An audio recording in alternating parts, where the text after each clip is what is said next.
Merci, Monsieur le Président. J'ai voté l'état d'urgence sans état d'âme, car je la crois nécessaire à l'état de guerre dont a parlé avec talent et justesse le Premier ministre. Donc la question n'est pas là. La question est de savoir s'il est vraiment nécessaire de la mettre dans la Constitution.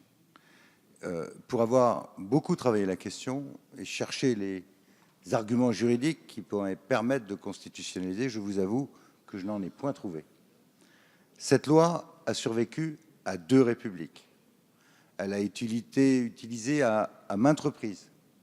Elle a été consacrée par le Conseil constitutionnel à 2 reprises. Elle a été validée par le Conseil d'État. Son utilisation ces derniers mois a été contrôlée par le Conseil d'État.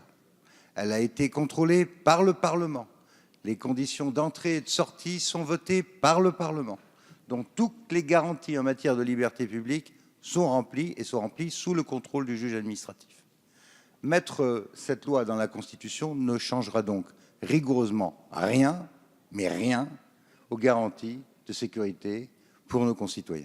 Et de ce point de vue, on ne peut pas, Monsieur le Premier ministre, puisque vous avez utilisé cet argument, comme d'autres d'ailleurs, comparer l'état d'urgence avec l'article 16, qui donne des pouvoirs exceptionnels au président de la République en cas d'interruption du fonctionnement de nos institutions, ou l'état de siège, qui est une militarisation totale du pays en cas de guerre.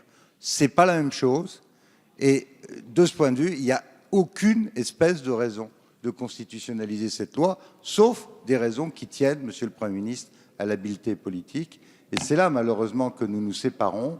Je crains fort que depuis le 16 novembre, la fébrilité constitutionnelle du gouvernement ne cache son impuissance à régler les problèmes concrets de la guerre contre le terrorisme, à commencer par la remise en ordre de nos services de renseignement, qui sont dans une situation plutôt chaotique aujourd'hui, des moyens donnés à nos forces de police, des moyens donnés à nos forces de défense. Si nous avons un autre attentat, à Dieu ne plaise, Monsieur le Premier ministre, je souhaite que vous ayez autre chose à dire que nous avons réformé la Constitution.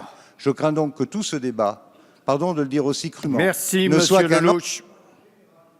Merci. La parole est